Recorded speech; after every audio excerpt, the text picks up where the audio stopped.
கர்த்தருடைய பரிசுத்த நாமம் நம் நடுவில் மகிமை அடைவதாக. உங்கள் எல்லோருக்கும் இரட்சகர் இயேசுவின் நாமத்தில் என் வாழ்த்துக்களை நான் தெரிவித்துக் கொள்கிறேன். ஆமென். பயப்படாதே, உன் வேண்டுதல் கேட்கப்பட்டது என்கிற வாக்குப்படி நீங்கள் ஜெபிக்கிற ஒவ்வொரு ஜெபங்களுக்கும் நிறைவான பலன்களை கர்த்தர் தந்து உங்களை களிகூர பண்ணுவாராக. உங்களுடைய நீண்டகால அழுகைக்கு தேவன் முற்றுப்புள்ளி வைக்கிறார். உங்கள் நிந்தையின் நாட்களுக்கு தேவன் ஒரு முற்றுப்புள்ளி வைக்கிறார். மற்றவர்கள் உங்களை நியாயந்தீர்த்த அனுபவங்களுக்கு கர்த்தர் முற்றுப்புள்ளி வைக்கிறார். உங்களை களிகூறுதலால், மகிழ்ச்சியினால், பலத்தினால் இடைக்கட்டி என்ன நோக்கத்திற்கென்று உங்களை அழைத்தாரோ, தெரிந்து கொண்டாரோ, அதை நிறைவேற்றி முடிப்பதில் அவர் தீவிரமுள்ளவராய் வெளிப்படுவார். தேவன் பட்சபாதம் உள்ளவரே அல்ல. அவர் முன்குறித்த எல்லா மனிதரையும் ஒரே மாதிரி பார்க்கிறவர் தான் அவர். எப்படியாகிலும் நாம் அவருக்காக பிரகாசிக்கணும், அவருக்காக பயன்படணும் அப்படிங்கிற இருதய துடிப்புள்ளவரைத்தான் நாம் ஆராதிக்கிறோம். அடிக்கடி இந்த உதாரணத்தை நான் சொல்லுவேன். தோத்திரம். திரும்பவும் சொல்லுகிறேன். தோத்திரம். ஒரு பெரிய மைதானம் இருக்குது. அந்த மைதானத்துக்கு நடுவில் ஒரு பெரிய வெளிச்சம் இருக்குது. அந்த மைதானம் ஃபுல்லாக அந்த வெளிச்சம் தெரியும். ஆமாம், அந்த அளவுக்கு ஒரு பெரிய வெளிச்சம். ஆனால் ஒரு சிலர் தூரத்தில் நின்றுக்கிட்டு தங்களுக்கு கிடைக்கிற அந்த கொஞ்சம் வெளிச்சம், எனக்கும் அந்த லைட்டு தெரியுதே, என் மேலேயும் அந்த வெளிச்சம் படுதே, நானும் அந்த வெளிச்சத்தை பார்க்குறேன் தானே அப்படின்னு ஒரு சிலர் அதில் திருப்தி அடைஞ்சு அங்கே நின்றுறாங்க. ஆனால் ஒரு சிலர் மட்டும் ஏன் அந்த வெளிச்சத்தை நான் இன்னும் நெருங்கி போகக்கூடாது, அதுக்கு பக்கத்தில் நான் ஏன் போகக்கூடாது அப்படின்னு யாரெல்லாம் அந்த வெளிச்சத்தை நெருங்கி நெருங்கி அதற்கு பக்கமாக வர்றாங்களோ அவங்க மேலே படுகிற அந்த பிரகாசத்தின் அளவு மிகவும் பெரியதாக இருக்கும். இவ்வளவுதான் நாம் பார்த்த ஒரு சீக்ரெட். வேற எனக்கு எதுவும் பெருசாக தெரியல. தோத்திரம். அந்த ஒரே வெளிச்சம் நம்ம அப்பா. நம்ம எல்லாருக்கும் ஒரே அப்பா தான், ஒரே தகப்பன் தான். ஆமாம், சிலர் தூரத்தில் நின்றுக்கிட்டு ஆமாம் கிடைக்கிற கொஞ்சம் அந்த ஜப அனுபவம், கொஞ்சம் தேவ பிரசன்னம், அதில் ஒரு சாட்டிஸ்ஃபேக்ஷன், ஒரு சுய திருப்தி. நான் ஜெபிக்கிறேன் தானே, நான் பைபிள் படிக்கிறேன் தானே, நானும் கிறிஸ்தவன் தானே, நானும் சர்ச்சுக்கு போகிறேன் தானே அப்படிங்கிற அவர்களுடைய ஜெபத்தில், அவங்களுடைய வேத தியானத்தில், தேவ உறவில் அவர்களுக்கே ஒரு சுய திருப்தியில் அந்த இடத்துல நின்றுறாங்க. ஆனால் ஒரு சிலர் ஆமாம் கவனத்தை திருப்புகிற எந்த விஷயங்கள் இருந்தாலும் அதற்கு நேராக தன்னுடைய கண்களையும் கவனத்தையும் திருப்பாம அந்த வெளிச்சத்தை மட்டும் ஃபோக்கஸ் பண்ணி அவரை நெருங்கி வர வர அவங்க விரும்பினாலும் சரி அவங்க விரும்பலாட்டாலும் சரி அவங்க பிரகாசிச்சுக்கிட்டே தான் இருப்பாங்க.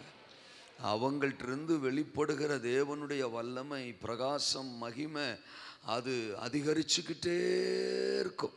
இன்னும் எவ்வளோ அவரை நெருங்குறோமோ, இன்னும் எவ்வளோ க்ளோஸாக அப்பா கிட்ட போகிறோமோ அந்த அளவுக்கு நம்ம இன்னும் பிரகாசிச்சுக்கிட்டே இருப்போம். அதனால் உங்களுக்கு என்னுடைய வாழ்த்துக்கள். இனி ஒரு ஜெனரேஷன்லாம் இருக்குமாலாம் தெரியல. ஆமாம், கடைசி நாட்களில் நாம் நின்று கொண்டிருக்கிறோம். நமக்கு கிடைச்சிருக்கிற ஒரு நல்ல தருணம் அவருக்கு பிள்ளையாக இருப்பது. தோத்திரம். ஆமாம், அவருடைய நம்பிக்கைக்குரிய பிள்ளைகளாக இருப்பது நமக்கு கிடைச்சிருக்கிற பெரிய சிலாக்கியம். இதை யாருமே நம்ம மிஸ் பண்ணக்கூடாது. தோத்திரம். ஆமாம், கையில் ஏதோ வெண்ணெயை வச்சுக்கிட்டு நெய்க்கு அலைவானாங்கிற கதை மாதிரி. ஆமாம், இவ்வளோ மகிமையான ஒரு தெய்வத்தை எத்தனை சமீபமாய் பெற்றிருக்கிற நாம எத்தனை பெரிய பாக்கியம் உள்ளவர்கள். அதனால் தோத்திரம். எதற்காக நான் பிடிக்கப்பட்டேனோ, எதற்காக நான் அழைக்கப்பட்டேனோ அதை நோக்கி நான் ஆசையாய் தொடருகிறேன். தோத்திரம். பின்னானவைகளை மறந்து முன்னானவைகளை நாடி. தோத்திரம். அந்த பந்தய பொருளின் இலக்குக்காக, அவர் எனக்கு வைத்திருக்கிற மகிமைக்காக நான் அதை நோக்கி தொடருகிறேங்கிற தீர்மானத்தில் நீங்கள் முன்னேறி செல்ல செல்ல செல்ல நான் உங்களை வாழ்த்துகிறேன்.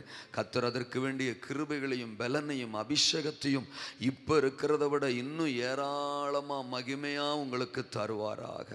இந்த நேரத்திலும் தேவன் நம்மோடு கூட பேசும்படிக்கு அப்போஸ்தலர் நடபடிகளின் புத்தகம் அதனுடைய 8வது அதிகாரத்தை நாம் திருப்பிக் கொள்ளலாம். அதனுடைய 8வது அதிகாரம் எல்லாருக்கும் தெரிஞ்சிருக்கிற ஒரு வேத வசனத்தை நான் படிக்கிறேன். 29வது வசனம். 29வது வசனம். ஆவியானவர் நீ போய் அந்த ரதத்துடனே சேர்ந்து கொள் என்று பிலிப்புடனே சொன்னார். தோத்திரம்.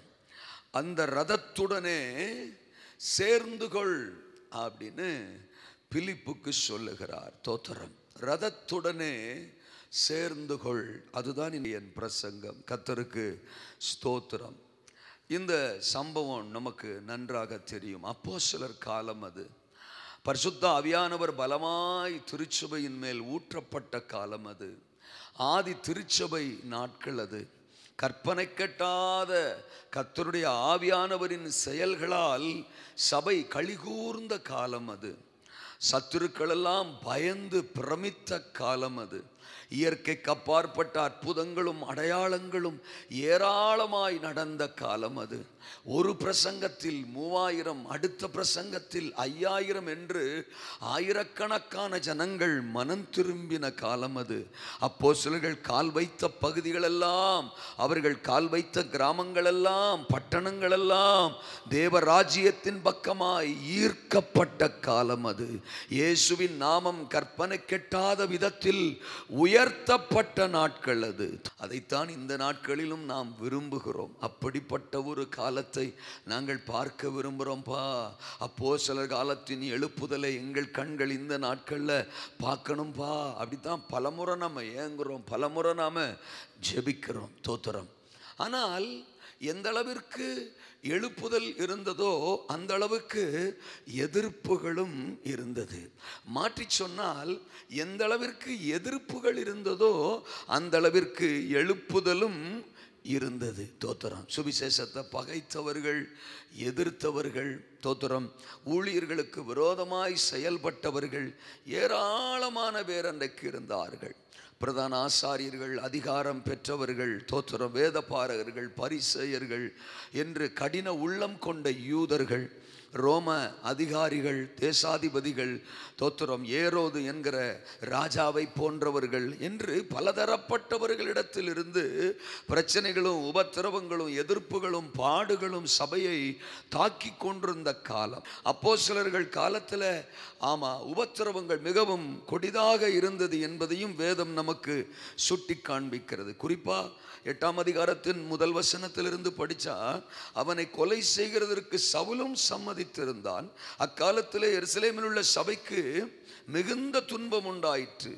அப்பொழுது அப்போஸ்தலர் தவிர மற்ற யாவரும் யூதேயா சமாரியா தேசங்களில் சிதறப்பட்டு போனார்கள். தேவ பக்தியுள்ள மனுஷர் ஸ்தேவானை எடுத்து அடக்கம் பண்ணி அவனுக்காக மிகவும் துக்கம் கொண்டாடினார்கள். சவுல் வீடுகள் தோறும் நுழைந்து புருஷரையும் ஸ்திரீகளையும் இழுத்து கொண்டு போய் காவலில் போடுவித்து சபையை பாழாக்கி கொண்டிருந்தான். சிதறி போனவர்கள் எங்கும் திரிந்து சுவிசேஷ வசனத்தை பிரசங்கித்தார்கள். ஒரு பக்கம் சபைக்கு துன்பம், இன்னொரு பக்கம் சகோதரன் ஸ்தேவானுடைய மரணம், இன்னொரு பக்கம் சவுலினுடைய தொடர்ந்தேச்சியான எதிர்ப்பு, தோத்திரம். இந்த மூணையுமே அங்க பைபிள் சொல்லுது. சபைக்கு மிகுந்த துன்பம், சகோதரன் ஸ்தேவானுடைய மரணம், சவுலின் தொடர்ந்தேச்சியான எதிர்ப்பு, தோத்திரம். இவைகளுக்கு நடுவில் தான் சிதறி போனவர்கள் எங்கும் போய் சுவிசேஷத்தை என்ன செஞ்சாங்களா? அவங்க சோர்ந்து போயிடல, எங்கும் போய் சுவிசேஷத்தை என்ன செய்தார்களா? பிரசங்கித்தார்கள். எனக்கு கூட அந்த 12ஆம் அதிகாரமும் ரொம்ப பிடிக்கும். அப்போஸ்தலர் 12ஆம் அதிகாரத்தில் கூட ஏரோது விரோதமாக எழும்பி சபையை துன்பப்படுத்துவானா, அப்புறம் யோவானின் சகோதரன் யாக்கோபை கூட பட்டயத்தால் கொலை செய்து விடுவானா, பேதுருவையும் பிடித்து, அது பஸ்கா பண்டிகை நாட்களாக இருந்ததுனால உடனடியாக அவனை தண்டிக்க முடியாமல் சிறைச்சாலையில் அடைச்சிருவானா. பண்டிகை முடிஞ்ச உடனே அவனுக்கு தண்டனை கொடுக்கலாம் அப்படின்னு. ஆனால் 5ஆம் வசனம் சொல்லுது, சபையார் எல்லாரும் ஒருமனப்பட்டு ஒரு இடத்துல கூடி வந்து பேதுருவுக்காக ஊக்கமாய் ஜெபம் பண்ணினார்கள். அதுதான் அப்போஸ்தல நாட்களில் திருச்சபையின் நடுவில் ஊற்றப்பட்ட பரிசுத்த ஆவியானவரின் பயங்கரம். அன்னைக்கு அவங்க மேல ஊற்றப்பட்ட அபிஷேகம் அப்படித்தான் இருந்துச்சு. எதிர்ப்புகளுக்கு நடுவிலும் எழும்பி விட வேண்டும், தோத்திரம். தடைகளுக்கு நடுவிலும் தாண்டி விட வேண்டும், சத்துருக்களுக்கு நடுவிலும் சாதித்து விட வேண்டும். அதுதான் அன்றைய கால அபிஷேகமா இருந்தது. அபிஷேகம் ஒண்ணுதான், இன்னைக்கும் அபிஷேகம் தான், அதுல எந்த மாற்று கருத்தும் இல்லை. அபிஷேகம் உபத்திரவங்களை கண்டு சோராது, அபிஷேகம் சூழ்நிலைகளை கண்டு மடங்கி படுக்காது, அபிஷேகம் தோத்திரம் எதிரிகளை கண்டு எழும்ப முடியாமல் விழாது. அபிஷேகம் எந்த சூழ்நிலையிலும் எதற்காக ஒரு மனிதனுக்கு கொடுக்கப்பட்டதோ அதை நிறைவேற்றும்படிக்கு அந்த மனிதனை எழுப்பிவிடும், அந்த மனிதனை செயல் வீரனாக்கும், அந்த மனிதனை துடிப்புள்ளவனாக்கும், அந்த மனிதனை பாரப்படுத்தும், அந்த மனிதனை தரிசனப்படுத்தும், அந்த மனிதனை துடிப்புள்ளவனாக்கும், அந்த மனிதனை செயல் வீரனாக்கும். இப்படிப்பட்ட சந்தர்ப்பத்தில் தான் 5ஆம் வசனத்தில் நம்ம பிலிப்பை பற்றி படிக்கிறோம். பிலிப் என்பவன் சமாரியாவில் உள்ள ஒரு பட்டணத்துக்கு போய் அங்குள்ளவர்களுக்கு கிறிஸ்துவை குறித்து என்ன செய்தானா? பிரசங்கித்தான். யூதர்கள் எருசலேமில், சமாரியாவில் சமாரியர்கள், அவர்கள் இன்னும் சொல்ல போனால் யூதரை நேசிக்காதவர்கள், யூதரை விரோதிக்கிறவர்கள், அவங்க கிட்ட போய் தோத்திரம் இன்னும் பிரச்சனை அதிகமாக இருக்கிற இடத்துல போய் சுவிசேஷத்தை தைரியமாக பிரசங்கம் பண்றாரு பிலிப்பு. கர்த்தருக்கு ஸ்தோத்திரம். சகோதரன் ஸ்தேவான் கொலை செய்யப்பட்டிருந்தால் என்ன? இப்போ பிலிப்புவுக்கும் ஸ்தேவானுக்கும் ரொம்ப க்ளோஸ், தோத்திரம். ஏன்னா பந்தி விசாரிப்பு ஊழியத்தை செய்யறதுக்கு அப்போஸ்தலர் 6ஆம் அதிகாரத்தில் ஏற்படுத்தப்பட்ட அந்த 7 நபர்களில் இவர்கள் இருவரும் தோத்துறான். அந்த 7 நபர்களில் இருந்தவங்க யாரு? ஸ்தேவானும் பிலிப்பும், தோத்துறான். அப்போ இவங்க ரொம்ப நெருக்கமானவங்க, க்ளோஸ் ஃப்ரெண்ட்ஸ் அப்படின்னு சொல்லலாம். அப்போ ஸ்தேவானுடைய மரணம் மற்றவங்களை பாதிச்சதை விட அதிகமாக பிலிப்புவை என்ன செஞ்சிருந்திருக்கும்? பாதிச்சிருக்கும். பிலிப்புவுக்கு பாதிப்பு ஜாஸ்தி அப்படின்னு நான் சொல்ல விரும்புகிறேன். தோத்திரம். மற்றவங்க ஸ்தேவான பந்தி விசாரணை பண்ணுறவராக மட்டும் பார்த்துருந்துருப்பாங்க. ஆனால் இவர் பக்கத்திலே உட்கார்ந்துருந்தவர், பக்கத்திலே இருந்தவர், உறங்கினவர், நடந்தவர், பழகினவர், அவ்வளோ க்ளோஸான ஒரு நட்பு உறவு அவர்களுக்குள். அப்படிப்பட்ட ஒரு நண்பனை, ஒரு சகோதரனை பறி கொடுத்துருக்கிறார், இழந்திருக்கிறாரு, மறிச்சு போயிருக்கிறார் அவர். அப்போ பாதிப்பு நிச்சயமா பிலிப்புக்கு அதிகமாக தான் இருந்திருக்கும். அந்த பாடும், அந்த உபத்திரமும், அந்த வேதனையும், அவருடைய மரணமும் அவர் அதிகமாக பாதிச்சிருக்கும். ஆனாலும் தோத்திரம், பிலிப்புவின் அபிஷேகம் அதை மேற்கொண்டது. உங்களுக்கு தெரியாது சிஸ்டர், தோத்திரம் ஏன் பிரச்சனை அப்படின்னு சிலர் சொல்லுவாங்க. தோத்திரம். ஆமாம், நீங்கள் என்ன பாப்பா, அது என் பிரச்சனைலாம் உங்களுக்கு வந்தால் தான் தெரியும். எக்ஸ்பிளைன் பண்ண முடியாத அளவுக்கு துக்கத்தோட வேதனைகளோட இருக்கிறவங்க நிச்சயமாக உண்டு. அதெல்லாம் இல்லைன்னு நம்ம என்ன செய்ய முடியாது, மறுக்க முடியாது. சிலருடைய கதைகளெல்லாம் கேட்டால் நம்ம எவ்வளவோ பரவாயில்ல அப்படின்னு சில சமயம் தோணும். தோத்திரம். எப்படா இவர்கள் அதெல்லாம் தாங்குறாங்க, எப்படா இவங்கள்லாம் குடும்பத்தை ஓட்டுறாங்க அப்படின்லாம் கேட்குற மாதிரி இருக்கும். சில சமயம் ஆண்டவர் அந்த மாதிரி ஆளுக ஸ்டோரியை கேட்டாகிலும் கொஞ்சம் மனம் திரும்புகிற மாதிரி தான் நமக்கு அந்த ஸ்டோரியை கேட்கவே வைப்பார். துணூண்டு பிரச்சனைக்கு இவ்வளோ ஃபீல் பண்ணுறிய, அந்த அம்மாவை கேளு, அந்த அண்ணனை பாரு, அவங்க சூழ்நிலையை பாரு, அவங்க கதையை கேளு. ஆமாம், அப்படின்னா நீ ஏற்கனவே செத்துருப்ப போலையே. தோத்துறோம். ஆமாம், அப்படிங்கிறதுக்காக தான் அந்த ஸ்டோரியை நம்ம கேட்க வைப்பார். ஏன்னா அந்த அளவுக்கு வேதனையும் பாடுகளும் உபத்திரமும் உள்ளவர்கள் உண்டு. என்ன சொல்ல வர்றார் ஆவியானவர், உங்க மேல அபிஷேகம் இருக்கிற பட்சத்தில் அந்த துக்கத்தையும் நீங்கள் ஜெயிக்க முடியும், அந்த சூழ்நிலையையும் நீங்கள் கடந்து வர முடியும். ஆவியானவர் உங்களுக்கு உதவி செய்வார், அபிஷேகம் உங்களுக்கு உதவி செய்யும். எதையும் மேற்கொள்ள பண்ணுகிற, எதையும் கடந்து வருகிற ஒரு சக்தி தான் பரிசுத்தாவியின் வல்லமை. தேற்றரவாளன், அவரை மாதிரி நம்மளை புரிஞ்சுக்கிறவர், அவரை மாதிரி நம்மளை தேற்றுகிறவர், தேவ திட்டத்துக்கு நம்மளை திருப்புகிறவர் இந்த உலகத்தில் யாருமே கிடையாது. அதையும் தாண்டி நம்ம சோகமாகவும் துக்கமாகவும் இருக்கிறோம்னா அது ஓவர் கொலஸ்ட்ரால். ஆமாம், அவர் அம்புட்டுன்னு சொல்லுவார், நான் பார்த்துக்கிறேன், கவலைப்படாத, நான் உன் கூட இருக்கேன், உன் மேலே இருக்கேன், உனக்குள்ளே இருக்கேன், உன்னை சுற்றி இருக்கேன், அக்கினி மதிலாக இருக்கிறேன், பிரச்சனை இல்லை, கவலைப்படாத, வெளில வா, பார்த்துக்கலாம், உன்னை பலருக்கு மகிமையாக நான் வைப்பேன். இந்த சிச்சுவேஷனை உனக்கு அனுமதிக்கிறனாலே இந்த மாதிரி பாதிக்கப்பட்டவங்களுக்கு உன்னை பலனாக நிறுத்த போகிறேன், உன்னை ஆறுதலாக வைக்க போகிறேன். எல்லாருக்கும் எல்லா சோதனைகளும் அனுமதிச்சிட மாட்டார். சிலரை நம்மளை அந்த வழியில் நடத்துறாருன்னா அந்த மாதிரி பாதிக்கப்பட்டவர்களுக்கு நம்மளை பயன்படுத்த போறாருன்னு அர்த்தம். அதனால பாடுகள் அனுமதிக்கப்படுவது நன்மைக்காக அன்றியும் அவருடைய தீர்மானத்தின்படி அழைக்கப்பட்டவர்களாய் தேவனிடத்தில் அன்பு கூறுகிறவர்களுக்கு சகலமும் நன்மைக்காகத்தான். இப்போ பிலிப்பு பாருங்க, இந்த சூழ்நிலைகளை எல்லாம் தாண்டி, சவுலின் எதிர்ப்புகளை தாண்டி, சபையின் துன்பங்களை உபத்திரவங்களை தாண்டி, சகோதரனின் மரணத்தை தாண்டி சமாரியாவுக்கு போகிறான், சுவிசேஷம் அறிவிக்கிறான். நீங்க தொடர்ந்து வசனங்கள் அந்த அதிகாரத்தை ஃபுல்லா படிச்சீங்கன்னா தேவன் பிலிப்பை எவ்வளோ மகிமையா பயன்படுத்துறார் பாருங்க. அவர் போற இடமெல்லாம் அற்புதங்கள் நடக்குது, அடையாளங்கள் நடக்குது, ஆண்டவர் நாமம் மகிமைப்படுது, அநேகர் மனம் திரும்புறாங்க. குறிப்பா அந்த 12ஆம் வசனம், தேவனுடைய ராஜ்யத்துக்கும் இயேசு கிறிஸ்துவின் நாமத்துக்கும் ஏற்றவைகளை குறித்து பிலிப்பு பிரசங்கித்ததை அவர்கள் விசுவாசித்த போது புருஷரும் ஸ்திரீகளும் ஞானஸ்நானம் பெற்றார்கள். அப்பொழுது சீமோனும், இந்த சீமோன் யாருன்னா மாயவித்தைக்காரன் அப்படின்னு 9ஆம் வசனம் சொல்லுது, அந்த சீமோனும் விசுவாசித்து ஞானஸ்நானம் பெற்று பிலிப்புவை பற்றி கொண்டு அவனால் நடந்த அடையாளங்களையும் பெரிய அற்புதங்களையும் கண்டு என்ன செய்தானா, பிரமித்தான். அப்போ மக்கள் மனம் திரும்புகிறார்கள், ஞானஸ்நானம் பெறுகிறார்கள், மந்திரவாதி மனம் திரும்புகிறான். இனி உன் மூலம், உன் ஊழியத்தின் மூலம் மந்திரியே மனம் திரும்ப போறான், மந்திரியே ஞானஸ்நானம் பெற போறான். அப்படிப்பட்ட தேவ திட்டத்தையும் அழைப்பையும் அபிஷேகத்தையும் உன் மேல நான் வச்சிருக்கிறேன். சூழ்நிலைகளை கண்டு துவண்டு விடாது, சூழ்நிலைகளை பார்த்து சோர்ந்து போகாது, பலவீனப்பட்டு ஒரு மூலையில் முடங்கி விடாது. சவுலின் எதிர்ப்புகள் ஒருபுறம் இருக்கட்டும், சபைக்கான துன்பங்கள் ஒருபுறம் இருக்கட்டும், சகோதரன் ஸ்தேவானின் மரணம் ஒருபுறம் இருக்கட்டும், எல்லா பாடுகளும் ஒருபுறம் இருக்கட்டும். உன்மேல் இருக்கிற அழைப்பை கனம் பண்ணி, உன்மேல் இருக்கிற அபிஷேகத்தை கனம் பண்ணி, ஆவியானவரை கனம் பண்ணி நீ எழும்பு, பிரயாணம் பண்ணு, ஓடு, பிரயாசப்படு, செயல்படு, சுவிசேஷத்தை சொல்லு, என் வேலையை நடப்பி. இதுவரை மக்கள், இதுவரை மந்திரவாதிகள், இனி மந்திரிகளும் மனம் திரும்ப போறாங்க, மந்திரிகளும் ஞானஸ்நானம் பெற போறாங்க. அப்படிப்பட்ட ஒரு ஓட்டத்தை உனக்காக வச்சிருக்கிறேன் அப்படின்னு சொல்றாரு. ஆகையால் அந்த ரதத்துடனே நீ என்ன செய்து கொள், என்ன செய்து கொள், சேர்ந்து கொள்.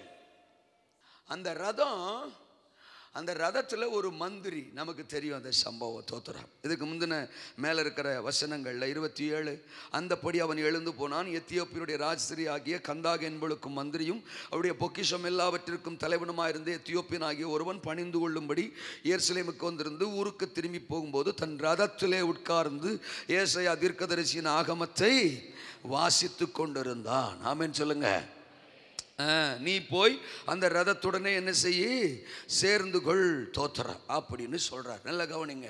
அப்போ அந்த ரதத்தில் மந்திரியும் இருக்கிறான், அவனை மனம் திரும்ப வைக்கிற வேதமும் இருக்கு, வேத புஸ்தகமும் இருக்கு. அல்ல சொல்லுங்க. அப்போ அந்த ரதத்தை குறித்து ஆவியானவருக்கு ஒரு தரிசனமும் இருக்கு. தோத்திரம். அந்த ரதத்துக்குள்ள இருக்கிற மந்திரி மனம் திரும்பி ஆகணும், அவன் ரட்சிக்கப்பட்ட ஆகணும் அப்படிங்கிற ஒரு தரிசனமும் அந்த ரதத்துக்குள்ள இருக்கு.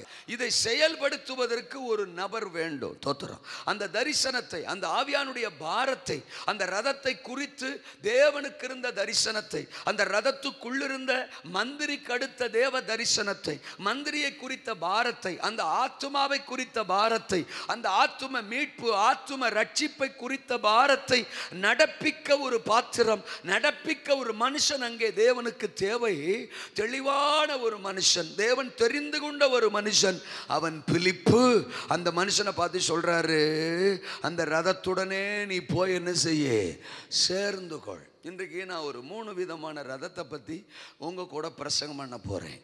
நாம் சேர்ந்து கொள்ள வேண்டிய ரதம், நாம் இணைந்து கொள்ள வேண்டிய ரதம், இந்த கடைசி நாட்களில் சேர்ந்து கொள்ள வேண்டிய ஒரு ரதம். தோத்திரம். எதிர்பார்க்கிற 3 விதமான ரதங்களை குறித்து இன்றைக்கு நான் பிரசங்கம் பண்ண போகிறேன்.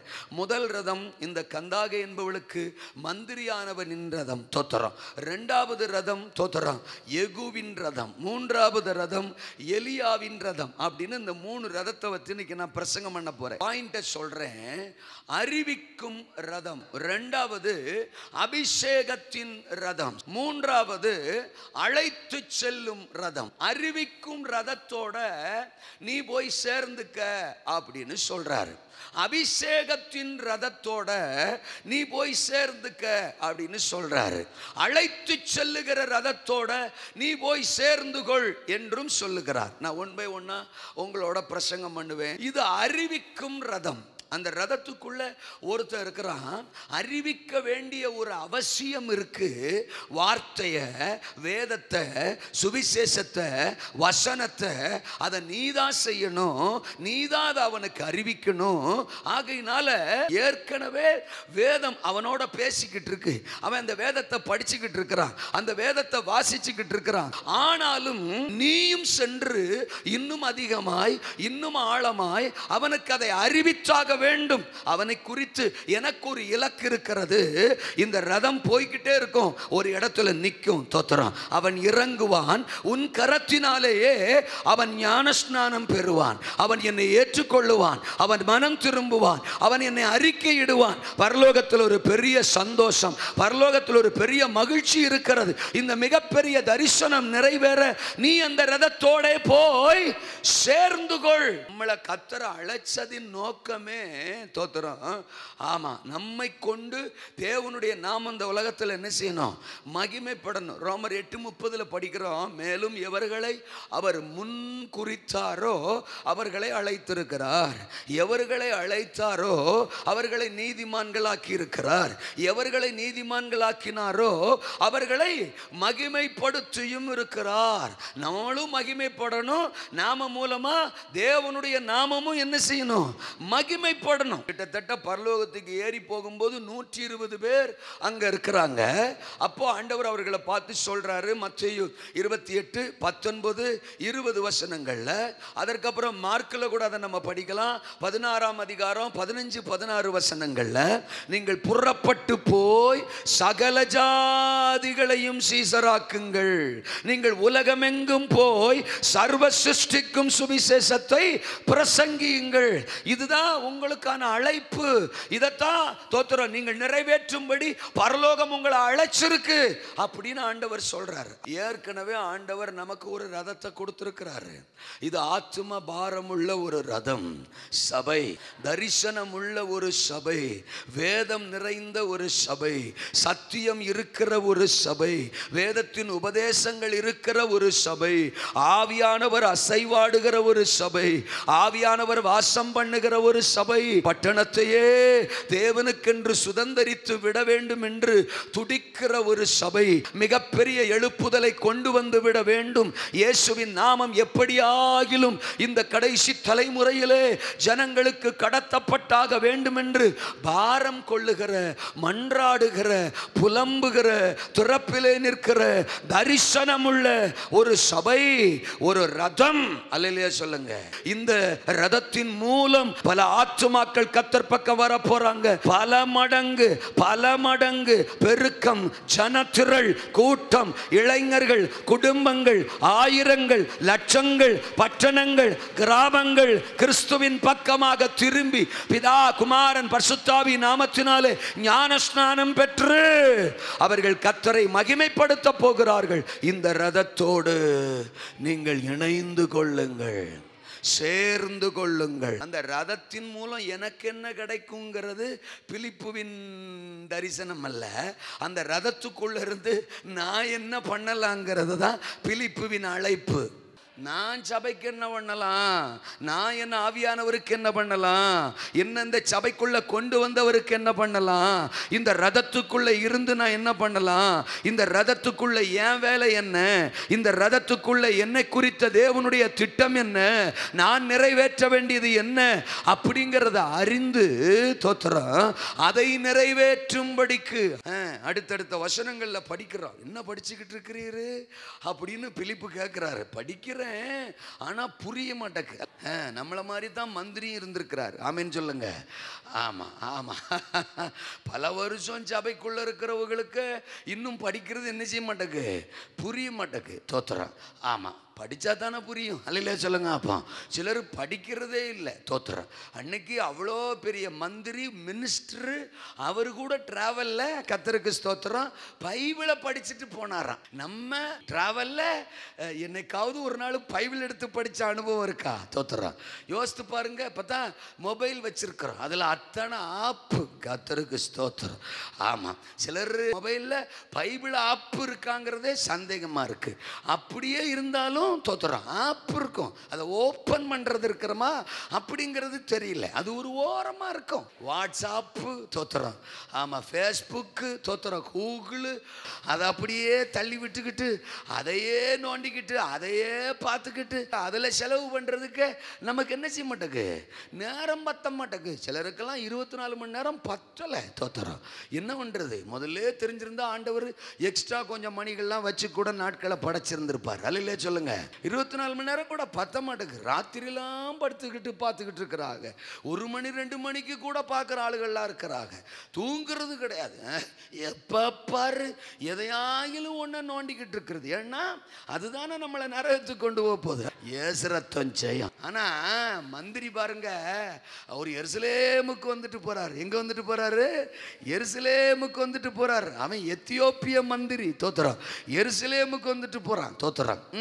அவனுக்கு கூட எருசலேமுக்கு வரணுங்கிற எண்ணம் இருந்துச்சு. ஆனா நிறைய பேருக்கு சபை ஏரியா பக்கம் வர்ற நினைப்பு கூட என்ன செய்ய மாட்டேங்க, இருக்க மாட்டேங்க. இயேசுநாதரை சொல்லணும், தோத்துறோம். அவங்களுக்கு அப்படி ஒரு பிஸி ஷெட்யூல் என்னஞ்சிட்டாரு, கொடுத்துட்டாரு, வேலையை கொடுத்துட்டாரு, பிசினஸை கொடுத்துட்டாரு, தோத்துறோம். அதுல கை வச்சாருன்னா ஸ்டான்லி சும்மாறா பேச்சு வாக்கல, அது எதையும் பேசாதரா, தோத்துறோம். அவரு கை வைப்பாருங்க. ஆமென் சொல்லுங்க. நம்ம தலைமையில மட்டும் இல்ல, அவருக்கு தேவைன்னா எங்க வேணாலும் கை வைப்பாரு. தோத்துறான். ஆமா, அந்த அளவுக்கு ரொம்ப பிஸி ஷெட்யூல் தோத்துறோம். ஆனா இங்க மந்திரி கூட எருசலேமுக்கு வந்துட்டு ரிட்டர்ன் போகும்போது பைபிளை படிச்சுக்கிட்டே போறாரு. எருசலேமுக்கு வர்றாரு, பைபிளை படிக்கிறாரு. தேவ சமூகம் வர்றதும் வேதத்தை படிக்கிறதும் நம்ம வாழ்வின் சிறந்த நோக்கமா இருக்க உங்களுக்கு என்னுடைய வாழ்த்துக்கள். பாருங்க, தான் என்ன அந்த ரதத்துக்குள் இருந்து செய்ய முடியும் என்பதுதான் பிலிப்புவின் எண்ணமாக பாரமாக இருந்தது. தோத்திரம். இன்னைக்கும் நம்ம மேல ஒரிஜினலா பரிசுத்த ஆவியானவர் ஊற்றப்பட்டிருப்பார்னா, ஒரிஜினல் அபிஷேகமா இருந்தா தோத்திரம், அவர்கள் கனிகளினால் அவர்கள் என்ன செய்வீர்கள், அறிவீர்கள். வித்தியாசமானது வெளிப்பட்டுச்சுன்னா அது டூப்ளிகேட். தோத்திரம். ஒரிஜினல் ஆவியானவர் அபிஷேகமா இருந்தா சபை எனக்கு என்ன பண்ணும், ரதம் எனக்கு என்ன பண்ணும், பாஸ்டர் எனக்கு என்ன பண்ணுவாரு அப்படிங்கிற சிந்தை வராது. ஏன்னா சபையோ பாஸ்டரோ மனுஷனோ எனக்கு ஒன்று பண்ணணும் இல்லை. ஏன்னா ஏற்கனவே தேவன் அவருடைய அபிஷேகத்தையே என் மேல ஊற்றி இருக்கிறாரு. அந்த அபிஷேகமே எனக்கு எல்லாத்தையும் பண்ணும். அந்த அபிஷேகம் எனக்குள்ள இருக்கு, என் மேல இருக்கு.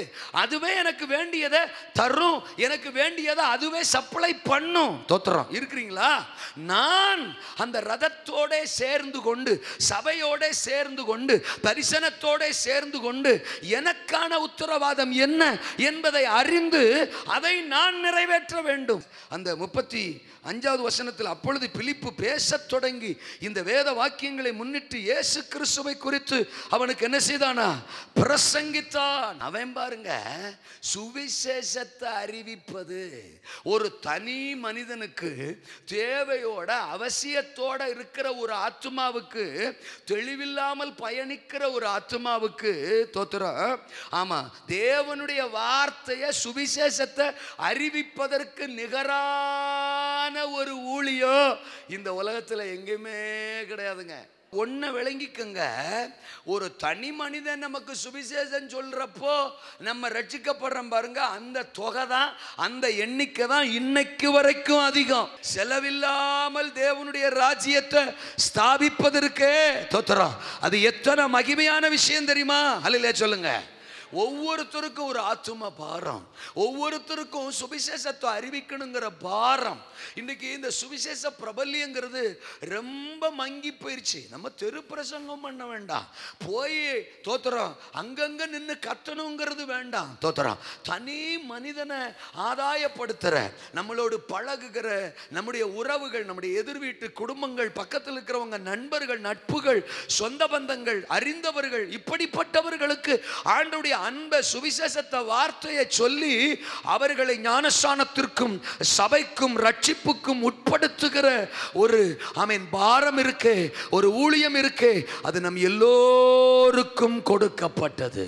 லேயாளுக்குள் ஒரு லேவி, அந்த லேவிதான் தோத்திரம் புண்ணியங்களை அறிவிக்கிற ராஜரீக ஆசாரிய கூட்டம். புண்ணியங்களை அறிவிக்க, கிறிஸ்துவின் சுவிசேஷத்தை அறிவிக்க ஒரு அழைப்பு நம்ம மேலே இருக்கிறது என்பதை எப்பொழுதும் நாம மறந்துடக்கூடாது. ஏங்க, வாரத்துக்கு ஒரு ஆத்துமா வேணான்றேன், நான் மாசத்துக்கு ஒண்ணு கூட வேணான்றேன். அல்லையா சொல்லுங்க.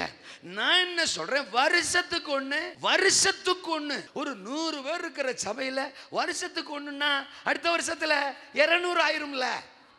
அந்த சபையில தோத்திரம் 100 பேரை உட்கார முடியாதுன்னா அடுத்த வருஷம் அந்த சபையை இடிக்கணும்ல. அல்லையா சொல்லுங்க. அப்போ 3வது வருஷம் 3வது முறை இடிக்கணும்ல. தோத்திரம். ஏன்னா இப்ப 200 2வது வருஷத்திலேயே 400 ஆயிரும். அல்லையா சொல்லுங்க. அந்த வருஷத்துல, முதல் வருஷத்துல, ஒரு வருஷத்துல 200 ஆகும், 2வது வருஷத்துல 400 ஆகும், 3வது வருஷத்துல 800 ஆகும். 800, 400 பிளஸ் 400 800. 4வது வருஷத்துல 1600. 5வது வருஷத்துல 3200. 6வது வருஷத்துல 6400. ஏங்க 5 வருஷத்துல 3200. அது 100 பேர் இருக்கிற சபை தான். 100 பேர் இருக்கிற சபை 5 வருஷத்துல 3200 ஆயிடுதுங்க. ஒரு ஆத்துமாவை ஆதாயம் பண்ணா, அறிவிச்சு சுவிசேஷத்தை சொல்லி அவங்களை ஞானஸ்நானத்துக்கு உட்படுத்திட்டா, ஒரு வருஷத்துக்குள்ள அந்த ஆத்துமா உள்ள வந்துட்டா, 5 வருஷத்திலேயே அந்த சபை 3200 மாறிட முடியும்னா, பிலிப்புவின் மேல் இருந்த ஒரு ஆவி இன்னைக்கு உங்க மேல இறங்குது. ரதத்தோட சேர்ந்து கொள், தரிசனத்தோட சேர்ந்து கொள். அறிவிக்கும் ரதம் இது, அறிவிக்கும் ரதம் இது. இந்த ரதத்தோடு நீ சேர்ந்து கொள்ள. ஆமென். இன்றைக்கு உன்னை அர்ப்பணிக்கும் போது உன் மூலம் மக்கள் மனம் திரும்புவார்கள், உன் மூலம் மந்திரவாதிகள் மனம் திரும்புவார்கள், உன் மூலம் மந்திரிமார்கள் மனம் திரும்புவார்கள். ஆயிரங்கள் லட்சங்கள் ஞானஸ்நானத்திற்கு தங்களை அர்ப்பணிப்பார்கள். அதுதான் உங்க மேல இருக்கிற அழைப்பு, உங்களை குறிச்ச தேவனுடைய திட்டம். அதுக்காகத்தான் இந்த ரதம், இந்த ரதம், இந்த ரதம், இந்த ரதத்தோட நீ சேர்ந்து கொள். 2வது நான் சொன்னேன் அபிஷேகத்தின் ரதம் அப்படின்னு சொன்னேன். ஏன் அப்படி சொல்றேன்னா, 2 ராஜாக்களின் புத்தகத்திற்கு நம்ம வந்தோம்னா அதுல 9வது அதிகாரம், ஆமா அதுக்கு முன்னால நான் இன்னொரு வசனத்தை படிச்சிடறேன், அப்புறம் 9வது அதிகாரத்துக்கு வரலாம். 10வது அதிகாரத்துல 15ஆம் வசனம். அவன் அவ்விடம் விட்டு புறப்பட்ட போது தனக்கு எதிர்ப்பட்ட ரேகாபின் குமாரனாகிய யோனதாபை சந்தித்து அவனை உபசரித்து, என் இருதயம் உன் இருதயத்தோட செம்மையா இருக்கிறது போல உன் இருதயமும் செம்மையா இருக்கிறதா என்று கேட்டான். அதற்கு யோனதாப் அப்படியே இருக்கிறது என்றான். அப்படி இருக்கிறதானால் உன் கையை தா என்று சொன்னான். அவன் தன் கையை கொடுத்த போது அவனை தன்னிடத்தில் ரதத்தின் மேல் ஏறி வர சொல்லி, என்னோட கூட வந்து கர்த்தருக்காக எனக்கு இருக்கிற பக்தி வைராக்கியத்தை பார் என்றான். அப்படியே இவனை அவன் ரதத்தின் மேல் ஏற்றினான். யோனதாப், ரேகாபின் குமாரனாகிய யோனதாப் அந்த ரதத்துடனே போய் சேர்ந்து கொள். தோத்தறான். இங்க எத்தியோப்பிய மந்திரியினுடைய ரதத்துல பிலிப்பு போய் சேர்ந்து கொண்டது போல தோத்தறான். அது சுவிசேஷத்தை அறிவித்து ஒரு ஆத்துமாவை ஆதாயப்படுத்தி ஞானஸ்நானத்திற்கு உட்படுத்துகிற தரிசனம் உள்ள ரதம். அல்லையே சொல்லுங்க. அப்போ இங்க பாருங்க தோத்தறான். ஆமா ஆமா, யெகூ ரதத்துல ஏறி போய்கிட்டு இருக்கிறார். யெகூ ரதத்துல என்ன செஞ்சிட்டு இருக்கிறாரு? போய்கிட்டு இருக்கிறார். நீங்க இதுக்கு முந்தின அதிகாரத்துக்கு வந்தீங்கன்னா 9வது அதிகாரத்துல 6ஆம் வசனத்துல அவன் எழுந்து அறை வீட்டுக்குள் பிரவேசித்தான். அவன் அந்த தைலத்தை அவன் தலையின் மேல் வார்த்து அவனை நோக்கி, இஸ்ரவேலின் தேவனாகிய கர்த்தர் சொல்லுகிறது என்னவென்றால், உன்னை கர்த்தருடைய ஜனமாகி இஸ்ரவேலின் மேல் ராஜாவாக அபிஷேகம் பண்ணினேன். தோத்தரா. யெகூ மேல ஒரு அபிஷேகம் இறங்கி வருது. அவன் எதிர்பார்த்திராதது, அவன் சிந்தித்திராதது ராஜ அபிஷேகம். இதுவரைக்கும் நீ சேனாதிபதி, இன்று முதல் நீ ராஜா அப்படின்னு சொல்லி ஒரு அபிஷேகத்தை யெகூ மேல கர்த்தர் ஊற்றினாரு.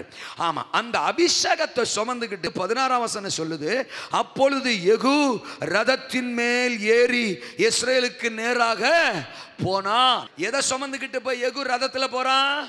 அபிஷேகத்தை. அதனாலதான் நான் அபிஷேகத்தின் ரதம்னு சொன்னேன். யெகூ மேல ஒரு அபிஷேகம். அந்த அபிஷேகத்தை சுமந்துக்கிட்டு இப்ப யெகூ ரதத்துல போறான். அந்த ரதத்துடனே யோனதாப் என்ன செய்கிறான்? சேர்ந்து கொள்ளுகிறான். அந்த ரதத்தோட நோக்கம் என்ன? அந்த ரதத்தில் இருந்த அபிஷேகத்தின் நோக்கம் என்ன?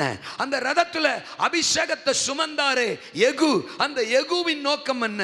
யெகூவுக்கு அந்த அபிஷேகத்தை கொடுத்த நோக்கம் என்ன அப்படின்னு ஒரு 2 விஷயம் சொல்றேன். 7ஆம் வசனத்துக்கு வாங்க. 2 ராஜாக்கள் 9ஆம் அதிகாரம் 7ஆம் வசனம். நான் என் ஊழியக்காரராகிய தீர்க்கதரிசிகளின் இரத்தப்பழியையும் கர்த்தருடைய சகல ஊழியக்காரரின் இரத்தப்பழியையும் யெசபேலின் கையிலே வாங்கும்படிக்கு நீ உன் ஆண்டவனாகிய ஆகாபின் குடும்பத்தை அழித்து விட கடவாய். அல்லேலூயா சொல்லுங்க.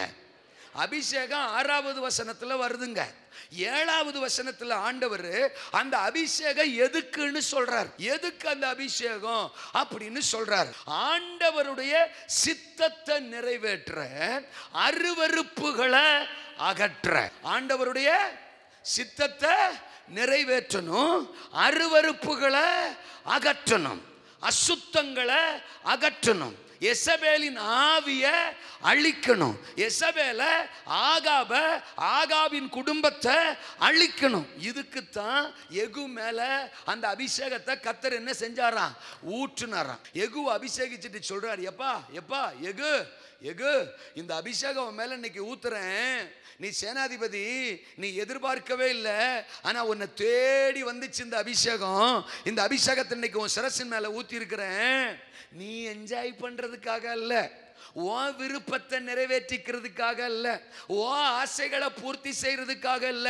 ஏன்னா நிறைய பேரு என்னுடைய அபிஷேகத்தை அவங்க சுயத்தையும் அவங்க சுய விருப்பத்தையும் நிறைவேற்றி கொள்றதுக்குன்னு பயன்படுத்திக்கிறாங்க.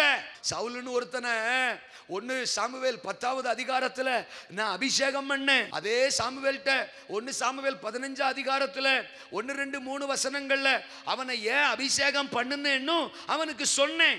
அமலேக்கியர்களை அழித்து போடணும், அதுக்கு தான் உன்னை ராஜாவா தேவன் அபிஷேகம் பண்ணினாரு அப்படின்னு சாமுவேல் சொல்றார். நீ போய் அமலேக்கியரை என்ன செஞ்சிரு? அழிச்சிரு. ஸ்திரீகளை, புருஷர்களை, ஆடுகளை, மாடுகளை, மிருக ஜீவன்களை உசுரோட வைக்காத, நிக்கிரகம் பண்ணு அப்படின்னு சொல்லி அவனை அனுப்புனேன். ஆனா அவன் என்ன தெரியுமா பண்ணா? அந்த அபிஷேகத்தை அவனுக்கு சாதகமா பயன்படுத்திக்கிட்டான். யுத்தம் பண்ணான், யுத்தத்துல ஜெயிச்சான். 15 அதிகாரம் 9ஆம் வசனம் 1 சாமுவேல்ல அந்த ஆடுகள்ல முதல் தரமானது 2ஆம் தரமானதெல்லாம் அவன் மந்தையில கொண்டு வந்து அவனுக்கு ஆதாயமா இருக்கட்டும்னு, அவனுக்கு லாபமா இருக்கட்டும்னு அடைச்சு வச்சுக்கிட்டான். அபிஷேகம் என்னுடையது, ஆதாயம் அவனுடையது. அபிஷேகத்தினால அவன் ஆதாயம் பெற்றுக்கிட்டான். அவனுக்கு பேரு, அவனுக்கு புகழ், அவனுக்கு ராஜாஸ்தானம், அவனுக்கு அந்த ஆடு மந்த எல்லா ஐஸ்வர்யமும் அவனுக்குன்னு சேர்த்துக்கிட்டான். ஏன் அபிஷேகத்தை சுயநலத்துக்குன்னு பயன்படுத்திக்கிட்டான் சவுல். ஆனா அந்த மாதிரி நீ இருந்துடக்கூடாது. இந்த அபிஷேக தைலத்தை உன் மேல எதுக்கு தெரியுமா ஊத்துறேன்? அவர் சொல்றாரு, நான் என் ஊழியக்காரரின் இரத்த பழிய எசபேலின் கையில வாங்கணும். நான் என் ஊழியக்காரருடைய இரத்த பழிய வாங்கணும். ஏன் விருப்பம், ஏன் திட்டம், ஏன் சித்தம் செய்யப்படணும். அதுக்குத்தான் இந்த அபிஷேக தைலத்தை உன் மேல ஊத்துறேன். பிலிப்பு மேட்டர்ல கூட நம்ம பார்க்கிறோம், அவரு தண்ணியில இறங்கி ஞானதானம் கொடுத்தாராம், தோத்துறான். அதுக்கப்புறம் ஆளை காணுமா. ஏங்க அவன் அவ்வளவு பெரிய மந்திரிங்க, தோத்துறான். எவ்வளவு வச்சிருப்பாரு அவரு, தோத்துறான். வெயிட்டா அப்படி கறந்துட்டு அதுக்கு பிறகு போயிருந்திருக்கலாம். ரதம் தனக்கு ஏதாகிலும் தருமா? ரதத்தில் வந்த மந்திரி தனக்கு ஏதாகிலும் தருவாரா? ஆமா, அவரிடத்திலிருந்து ஏதாகிலும் தனக்கு கிடைக்குமா? நல்ல வெயிட்டான ஒரு காணிக்க அந்த மந்திரத்திலிருந்து கறந்துடலாமா? ரதத்திலே ஏறி வந்த நாகமானிடத்திலிருந்து தோத்துறான் ஒன்றை பெற்றுக்கொள்ள ரதத்துக்கு பின்னாலே ஓடின கேயாசியை போல தோத்துறான். பிலிப்பு இராமல். ஆமென். பணம் அவன் ஆதாயம் அல்ல, அவன் பெயரோ புகழோ அவன் ஆதாயம் அல்ல, ஐஸ்வர்யம் வருமானம் அவன் ஆதாயம் அல்ல. ஆத்துமா, ஆண்டவருடைய சித்தம் செய்கிறது, ஆண்டவருடைய விருப்பம் செய்கிறது, அது மட்டும்தான் என்னுடைய ஆதாயம். இங்க யெகூ கிட்ட அதான் சொல்றாரு. இந்த அபிஷேகமே எதுக்காக? ஏன் விருப்பம், ஏன் சித்தம் நீ செய்யணும். அந்த அபிஷேகத்தை சுமந்துக்கிட்டு அந்த ரதத்துல யெகூ என்ன செய்றாரு? போறாரு. இப்ப யோனதாப்பு தோத்துறா அந்த ரதத்தோட நானும் ஏறிக்கிறேன், நானும் தேவ சித்தம் செய்ய விரும்புகிறேன். உங்களுடைய ஒவ்வொரு அசைவுகளும் கர்த்தருடைய விருப்பம் செய்கிறதாக மட்டும் இருக்கட்டும். பேசுறது, பார்க்கறது, நடக்கிறது, சிந்திக்கிறது, ஆமேன், ஒவ்வொரு அசைவுகளும் இது கர்த்தருக்கு பிரியமா? இதை நான் பேசுறேனே, இதை நான் சிந்திக்கிறேனே, இந்த இடத்துக்கு நான் போறேனே, இந்த காரியத்தில் நான் மெனக்கிடுறேனே, ஆமா, இதற்காக நான் பிரயாசப்படுறேனே, இதுல தேவன் பிரியப்படுறாரா? இது கர்த்தருக்கு விருப்பம் தானா? ஒரு அபிஷேகம் எம்மேலையும் இருக்கு, ஒரு ஆவியானவரை நானும் சுமக்கிறேனே, இந்த விஷயத்தை செய்ய நான் ஆவியாற்ற ஆலோசனை கேட்டேனா? இது அவருக்கு துக்கமா இருக்குமா? இது அவருக்கு சந்தோஷமா இருக்குமா? எனக்குள்ள வாசம் பண்ணுகிற ஆவியான ஆவியானவர் இதுல பிரியப்படுவாரா? அவரை உள்ள வச்சுக்கிட்டே நான் இதை பார்க்கிறேனே, அவரை உள்ள வச்சுக்கிட்டே நான் இதை பேசுறேனே, நான் இந்த காரியத்தை நடப்பிக்கிறேனே, அவரை உள்ள வச்சுக்கிட்டே நான் பொறாமப்படுறேனே, நான் பெருமைப்படுறேனே, நான் பகைக்கிறேனே, நான் தந்திரமா இருக்கிறேனே அப்படின்னு ஒவ்வொரு நாளும் ஒவ்வொரு நிமிஷமும் நீங்கள் யோசித்தால், நீங்கள் மனம் வருந்தினால், தேவனுடைய உதவியை நாடினால், கர்த்தருடைய ஆவியானவர் தேவ சித்தம் செய்வதற்கு உங்களுக்கு உதவி செய்வார். 1 தெசலோனிக்கேயர் 4:3 நீங்கள் பரிசுத்தம் உள்ளவர்களாக வேண்டும் என்பதே தேவனுடைய சித்தமாய் இருக்கிறது. 1 தெசலோனிக்கேயர் 5:18 எல்லாவற்றிலும் தேவனை ஸ்தோத்திரம் செய்யுங்கள், அப்படி செய்வதே கிறிஸ்து இயேசுவுக்குள் உங்களை குறித்து தேவனுடைய சித்தமாய் இருக்கிறது. 1 தீமோத்தேயு 2:4 எல்லா மனுஷரும் ரட்சிக்கப்படவும் சத்தியத்தை அறிகிற அறிவை அடையவும் தேவன் சித்தம் உள்ளவராயிருக்கிறார். இப்படிப்பட்ட தேவ சித்தத்தை செய்வதற்குத்தான் நம்மேல ஒரு அபிஷேகம். அந்த அபிஷேகத்தின் ரதத்தோட சேர்ந்து கொள். எல்லா சமயத்திலும் அவரை துதிக்கிற, அவரை ஆராதிக்கிற அந்த ரதத்தோட நீ சேர்ந்து கொள். உன்னை பரிசுத்தப்படுத்துகிற, உன்னை பரிசுத்த வாழ்வுக்குள்ளாக்குகிற அந்த ரதத்தோட நீ சேர்ந்து கொள். எல்லா மனுஷரையும் ரட்சிப்புக்குள் ஆக்குகிற அந்த ரதத்தோட நீ சேர்ந்து கொள். அவர் சித்தத்தை மட்டும் நிறைவேற்றுகிற ரதத்தோட நீ சேர்ந்து கொள். அடுத்த அந்த அபிஷேகம் என்னத்துக்கா? எசபேல அழிக்கணும், ஆகாப அழிக்கணும். ஒன்று சொல்றாரு இங்க, அவன் என் ஊழியக்காரர்களை கொன்னுட்டா, என் தீர்க்க தரிசிகளை என்ன செஞ்சிட்டா? கொன்னுட்டா. அதனால அந்த இரத்த பழிய அவ கையில் நான் என்ன செய்யணும்? வாங்கணும்.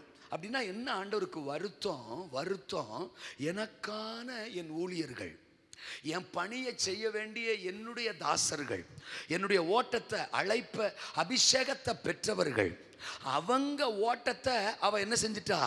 அழிச்சிட்டா. அப்போ இன்னைக்கும் கூட ஒரு சாத்தானுடைய ஒரு தந்திரம் என்ன தெரியுமா? தேவனுடைய பிள்ளைகளுடைய ஓட்டத்தை என்ன செஞ்சிடணும்? அழிச்சிடணும். அவங்களுக்கு நியமிக்கப்பட்ட எல்லை வர அவங்க என்னஞ்சிடக்கூடாது? ஓடிடக்கூடாது. இறுதி வர அவங்க என்னஞ்சிடக்கூடாது? ஓடிடக்கூடாது. அவங்கள பாதியிலே பாதியிலே பாதியிலே அழிச்சிடணும். பரிசுத்தத்தில் அவங்கள வீழ்த்திடணும். தோத்திரம். பரிசுத்தத்தில் அவங்கள தொடர விடாம வீழ்த்திடணும். அபிஷேகத்தில் அவங்கள தொடர விடாம வீழ்த்திடணும். ரட்சிப்பின் பாதையில் அவங்கள தொடர விடாம வீழ்த்திடணும். அப்ப எசபேல் அந்த பஞ்ச காலத்துல கர்த்தருடைய தீர்க்கதரிசிகளெல்லாம் கொன்னான்னா என்ன அர்த்தம்?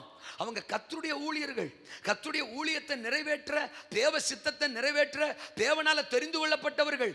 அவங்க ஓட்டத்தை அவ என்ன செஞ்சிட்டா? அழிச்சிட்டா. இன்னைக்கு எத்தனை பேரை சொல்லலாம். நம்ம கூட ரட்சிக்கப்பட்ட நிறைய பேர் பாதியிலே ஓட்டத்தை இழந்து போனவங்க இருக்கிறாங்கல்ல. நம்ம கூட ஞானசானம் பெற்றவங்க இன்னைக்கு நம்ம பக்கத்தில் இல்லையில. நம்ம கூட அபிஷேகம் பெற்ற நிறைய பேர் இன்னைக்கு சபைக்குள்ளேயே இல்லையில.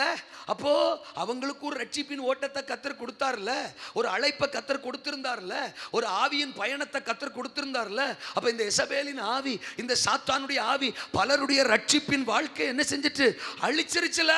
சில ஆளெல்லாம் சர்ச்சுக்குள்ள இருக்கும், ஆனா ஓட்டத்தை இழந்து ரொம்ப நாளாச்சு.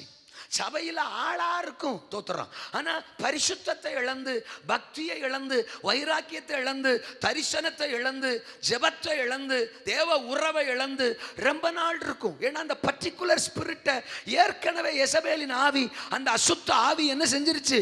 அழிச்சிருச்சு. அந்த பலரை அவர்கள் பயணத்தை தொடர விடாமல் அழித்த ஆவி, பலரை பயணத்தை தொடர விடாமல் அழித்த அந்த ஆவியை நான் எழுப்பி அழிக்கணும். அதுக்கு தான் என் மேல ஒரு அபிஷேகம். அந்த அபிஷேகம் தான் இந்த ரதத்து மேல, இந்த ரதத்துக்குள்ள. அந்த ரதத்தோட நானும் என்ன செஞ்சுக்கிறணும்?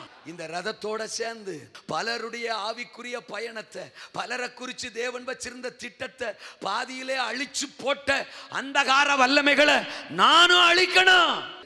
ஆவிக்குரியவர்களை அழிக்கிற அந்தகாரங்களை நான் அழிக்கணும். தேவ பிள்ளைகளின் ஓட்டத்தை அழிக்கிற அசுத்த ஆவிகளை நான் அழிக்கணும். என் நிமித்தம் தோத்துறோம் ஒருவருடைய ஆவிக்குரிய வாழ்க்கை துளிர்க்கணும். என் நிமித்தம் அழிவுக்கு நேரா போய்கிட்டு இருக்கிற ஒரு விசுவாசி பலன் கொள்ளணும். சாத்தான் அவர்களை அழிக்க பிளான் பண்ணி வச்சிருக்கிற திட்டத்தை நான் அழிச்சு அதிலிருந்து அவர்களை தப்புவிக்கணும், அவர்களை எழுப்பி விடணும். அதுதான் என் மேல இருக்கிற அழைப்பு. அப்படிப்பட்ட அபிஷேகத்தின் ரதத்துல கர்த்தர் என்ன வச்சிருக்கிறார்? இது யெகோவாவின் சித்தம் செய்கிற யெசபேலை கருவறுக்கும், ஆண்டவரின் சித்தம் செய்யும் ஆகாபின் கிரியைகளை, குடும்பத்தை கருவறுக்கும், அப்படிப்பட்ட ஒரு அபிஷேகத்தை சுமக்கும், அப்படிப்பட்ட ஒரு யெகூவின் ஆவியால் நிறைந்திருக்கிற அப்படிப்பட்ட ஒரு அபிஷேகத்தின் ரதம் இது. அபிஷேகத்துக்கு உங்களை விட்டு கொடுங்க. அபிஷேகத்தினால நிரப்பப்படுங்க.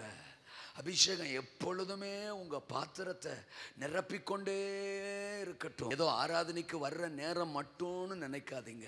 உங்க பாத்திரம் எப்பொழுதும் நிரம்பி வழிஞ்சுக்கிட்டே இருக்கட்டும்.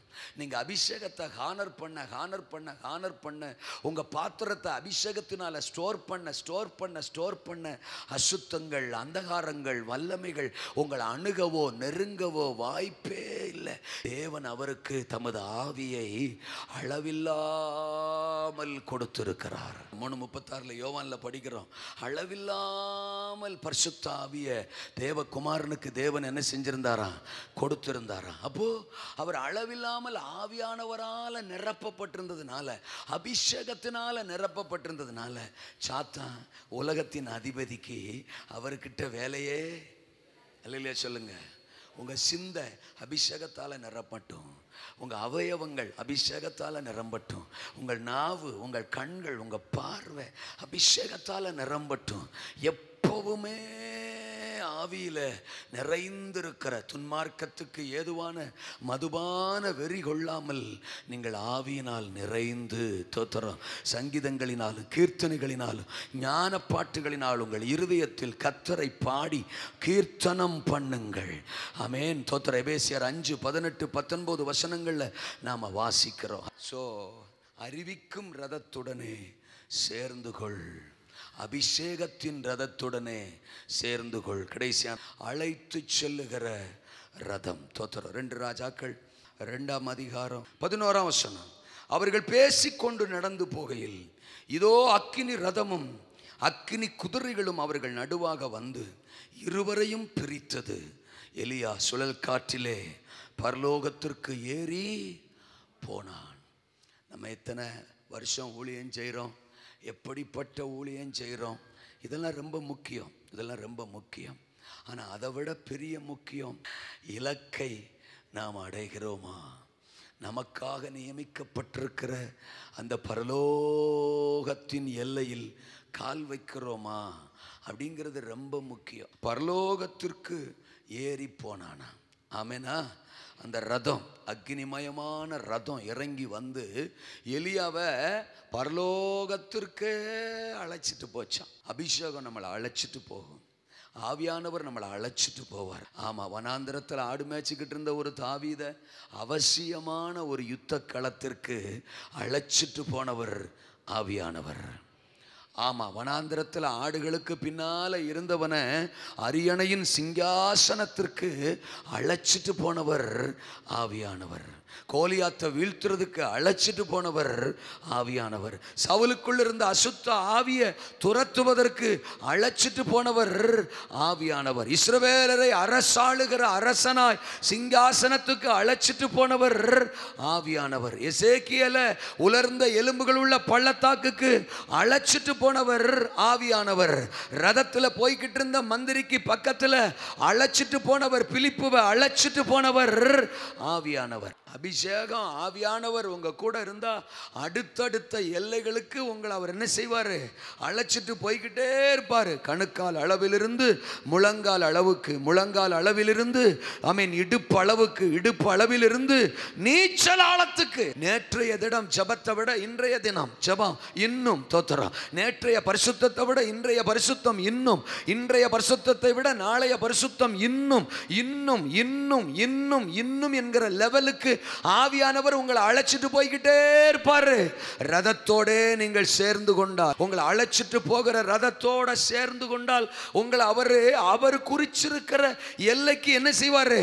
ஆமா, அழைச்சிட்டு போய்கிட்டே இருப்பார். பின்னால வர்ற பார்வோனை பார்க்கணுங்கிற அவசியம் இஸ்ரவேல் மக்களுக்கு கிடையாது. அவன் வருவான், அவன் துரத்திக்கிட்டு தான் வருவான். யாத்திராம் 14 அதிகாரத்தில் அவன் வரட்டும், அவன் சேனை வரட்டும், அவன் ரதம் வரட்டும், அவன் கூட்டம் வரட்டும், யார் வேணாலும் வரட்டும். நீ தோத்திரம் உனக்கு கொடுக்கப்பட்ட ரதத்தோட, உனக்கு கொடுக்கப்பட்ட சபையோட, அந்த சபைக்கு கொடுக்கப்பட்ட மோசையோட கரம் கோர்த்து இணைந்து, அந்த மோசையை பின்பற்றி அந்த சபையோட கரம் கோர்த்து இணைந்து, அந்த ரதத்துடனே இணைந்து நீ ஃபாலோ பண்ணிட்டு போய்கிட்டே இருந்தினா, மேக ஸ்தம்பத்தை ஃபோக்கஸ் பண்ணி போய்கிட்டே இருந்தினா, நீ போய் சேர வேண்டிய எல்லையில, நீ போய் சேர வேண்டிய இலக்குல நான் உன்னை கொண்டு போய் சேர்ப்பேன். கானான உனக்கு தருவேங்கிறது என் வாக்குத்தத்தம். உனக்கான எல்லை, உனக்கான இலக்கு என்றால் அதற்கு குறுக்க எத்தனை ராஜாக்கள் வந்தாலும், எத்தனை எமோரிய ராஜாக்கள் வந்தாலும், எத்தனை கானானிய ராஜாக்கள் வந்தாலும், எத்தனை செங்கடல் வந்தாலும், எத்தனை யோர்தான் வந்தாலும், எத்தனை எரிகோவின் அலங்கம் வந்தாலும், தகர்க்க வேண்டியவைகளை தகர்த்து, அழிக்க வேண்டியவைகளை அழித்து, நிக்கிரகம் பண்ண வேண்டியவைகளை நிக்கிரகம் பண்ணி, உன்னை எதற்காக அழைத்தேனோ, உனக்கு என்ன இலக்கை கொடுத்தேனோ, உனக்கு என்ன வாக்குத்தத்தம் தந்தேனோ, அந்த இலக்குக்கு உன்னை இறுதி வரைக்கும் அழைத்து கொண்டு நான் சொல்லுவேன். நீ ரதத்தோட சேர்ந்து கொள், உன் சபையோட சேர்ந்து கொள், மோசையோட சேர்ந்து கொள், தரிசனத்தோட சேர்ந்து கொள், அழைப்போட சேர்ந்து கொள். இலக்குக்கு உன்னை அழைத்து கொண்டு போவது என் வேலை. இந்த உலகத்திலும் நமக்கான இலக்குக்கு நேரா ஆவியானவர் நம்மளை அழைச்சிட்டு போவாரு. இறுதியில தோத்திரம் நமக்கென்று நியமிக்கப்பட்டிருக்கிற அந்த நித்திய காலமாய் நாம் வாழப்போகிற அந்த பரலோக ராஜ்யத்தின் இலக்குக்கும் நம்மளை அவளை அழைச்சு கொண்டு போவார். பவுல் சொல்றார் இல்லையா, 1 கொரிந்தியர் 15 அதிகாரம் 51வது வசனத்தில், ஒரு ரகசியத்தை நான் சொல்லுகிறேன். அவர் சொல்றார், நாம் எல்லோரும் மரிக்க போவது இல்லை. ஏங்க, அத்தனை நூற்றாண்டுகளுக்கு முன்னால் அவரே அம்பிட்டு தில்லா அம்பிட்டு தைரியமாக சொல்லியிருப்பார்னா, இந்த கடைசி நூற்றாண்டுன்னு நான் விசுவாசிக்கிறேன். இது கடைசி நூற்றாண்டுன்னு இந்த நூற்றாண்டில் மைக்க பிடிச்சிருக்கிற நான் தில்லா சொல்லக்கூடாதா? நானும் உங்களுக்கு ஒரு ரகசியத்தை சொல்லுகிறேன்.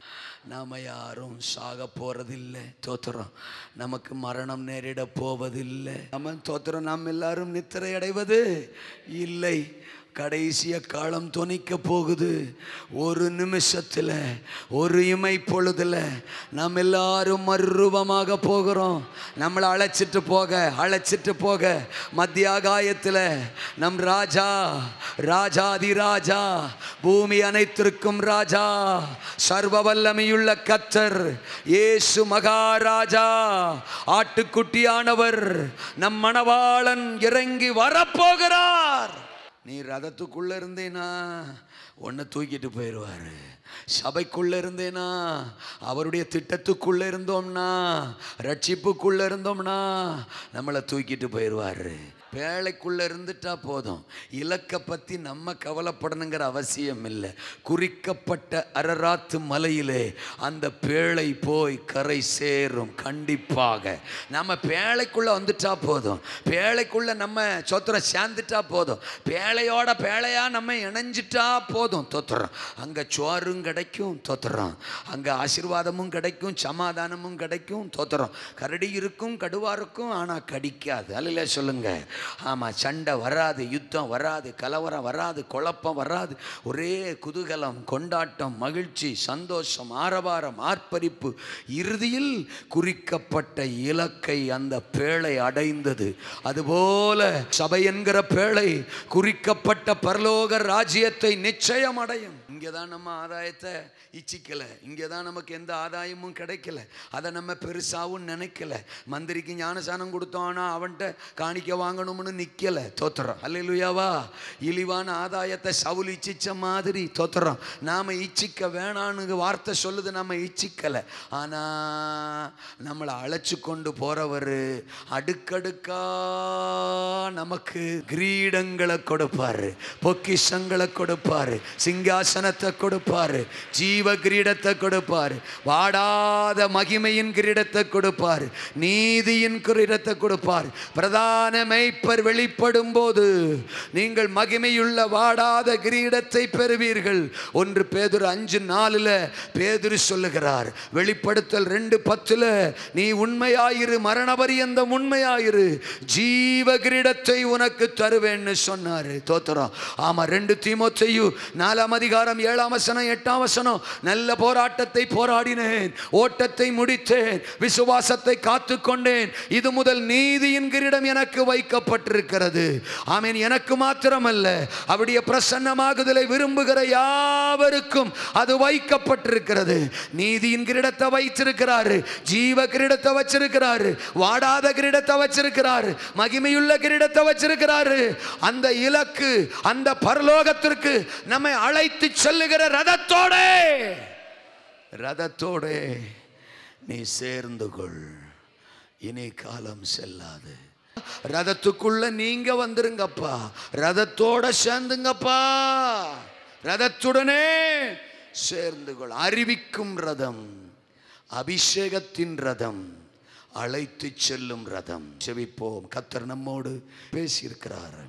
ஓ ஜீசஸ், நாம் ரதத்தோடு இணைந்து கொள்ள அழைக்கப்பட்டவர்கள். தரிசனமுள்ள, ஆத்தும பாரமுள்ள, ஆத்தும ஆதாயம் செய்கிற ஒரு ரதத்துக்குள்ள நம்மளை கர்த்தர் வச்சிருக்கிறார். இது ஒரு மகிமையான ரதம். தோத்திரம், தோத்திரம். ஆயிரங்களுக்கும் லட்சங்களுக்கும் கர்த்தருடைய சுவிசேஷத்தை அறிவிக்க தேவனால தெரிந்து கொள்ளப்பட்ட ஒரு ரதம். தோத்திரம். மந்திரிகளையும் ஆதாயப்படுத்த தேவனால தெரிந்து கொள்ளப்பட்ட ஒரு ரதம். மந்திரவாதிகளை, மக்களை, தோத்திரம், ஆமென், மந்திரிகளை ஆதாயப்படுத்த தேவனால அழைக்கப்பட்ட ஒரு ரதம். அபிஷேகிக்கப்பட்ட ஒரு ரதம். ஆண்டவருடைய சித்தத்தை நிறைவேற்ற அபிஷேகிக்கப்பட்ட ஒரு ரதம். ஆகாபின் குடும்பத்தை, ஆகாபின் கிரியைகளை, எசபேலின் கிரியைகளை கருவறுக்க அபிஷேகிக்கப்பட்ட ஒரு ரதம். நித்திய ராஜ்யத்துக்கு அழைச்சிட்டு போகிற ஒரு ரதம். உங்களுக்கு குறிக்கப்பட்டிருக்கிற இலக்குகளை நோக்கி உங்களை கொண்டு போய் சேர்க்கிற ஒரு ரதம். இந்த ரதத்தோட சேர்ந்துக்கங்க. விலகி நிக்காதீங்க, பிரிஞ்சு நிக்காதீங்க, ஒதுங்கி நிக்காதீங்க, யாரையும் காரணம் சொல்லாதீங்க. அவங்க வந்தா நான் வருவேன், அவங்க வரலனா நான் வரமாட்டேன், அவங்க இருந்தா நான் வருவேன், அவங்க இல்லைன்னா நான் வரமாட்டேன், அப்படிலாம் காரணம் சொல்லாதீங்க. இது கர்த்தர் உங்களுக்கு கொடுத்த ரதம். தோத்திரம். இந்த ரதத்துக்குள்ள உங்களுக்கு முக்கியத்துவம் இருக்கு, உங்களுக்கு பொறுப்புகள் இருக்கு, உங்களுக்கு உத்தரவாதங்கள் இருக்கு, உங்களுக்கு அழைப்பு இருக்கு, உங்களுக்கு அபிஷேகம் இருக்கு, உங்களுக்கு தேவ மகிமை காத்திருக்கு, இலக்கு காத்திருக்கு, தரிசனம் காத்திருக்கு, மகிமை காத்திருக்கு. உள்ள வந்துருங்க, உள்ள வந்துருங்க. யாரையும் பார்க்காதீங்க, அழைப்ப பாருங்க, அவரை பாருங்க, அவர் சத்தத்தை பாருங்க. ரதத்துக்குள்ள வந்துருன்னு சொல்றாரு, வந்துருங்க. ரதத்தோட சேர்ந்துக்கன்னு சொல்றாரு, சேர்ந்துக்கங்க. ரதத்தை விட்டுறாதீங்க, ஆராதனையை விட்டுறாதீங்க, சபையை விட்டுறாதீங்க, உங்க ஸ்தானத்தை விட்டுறாதீங்க, உங்க உத்தரவாதத்தை விட்டுறாதீங்க. சபை கூடி வருகிறதை சிலர் விட்டு விடுகிறது போல நீங்கள் விட்டு விடாதிருங்கள். பேமா இந்த பிரபஞ்சத்தின் மேல் ஆசை வைத்து என்னை விட்டு பிரிந்து போய்விட்டான். பவுல் சொல்றாரு, ஏதோ ஒண்ணு மேல ஆசை வச்சு இந்த ரதத்தை விட்டு பிரிஞ்சு போயிடாதீங்க, சபையை விட்டு பிரிஞ்சு போயிடாதீங்க, ஊழியத்தை விட்டு பிரிஞ்சு போயிடாதீங்க. சிலரோட தெளிவா சொல்றாரு, சிலரோட தெளிவா தீர்க்க தரிசனமா சொல்றாரு, உன் திட்டத்தை தூக்கி போடு, மனுஷன் கொடுக்கிற ஆலோசனையை தூக்கி போடு, இதுதான் உனக்கான ரதம், இதுதான் உனக்கான சபை, ஓடிவா, உள்ளவா, சேர்ந்துக்கோ, இணைஞ்சுக்கோ, இணைஞ்சு பயணப்படு. ஓ மூலம் நான் கிரியை செய்வேன், ஓ மூலம் என் அபிஷேகத்தை வெளிப்படுத்துவேன், ஓ மூலம் பலர் ரட்சிக்கப்பட போறாங்க, பலர் மனம் திரும்ப போறாங்க, மந்திரி ரட்சிக்கப்பட போறான், ஓ மூலம் பலர் ஞானஸ்நானம் பெற போறாங்க, பலர் என் சமூகத்துக்கு திரும்ப போறாங்க, ஓ மூலம் பரலோகத்துக்கே சந்தோஷம் வரப்போகுது, ஓ மூலம் இசபேல் அழிய போறா, இசபேல் வல்லமா அழிய போகுது, ஆகாப் வல்லமா அழிய போகுது, ஓ மூலம் எனக்கு சந்தோஷம், என் சித்தம் நிறைவேற போகுது. இறுதியில நான் இருக்கிற இடத்துல உனக்கு வாடாத கிரீடத்தை, ஜீவ கிரீடத்தை, நீதியின் கிரீடத்தை, மகிமையின் சிங்காசனத்தை கொடுக்க போறேன், கொடுக்க போறேன். இந்த ரதத்தோட இணைஞ்சுக்கோ,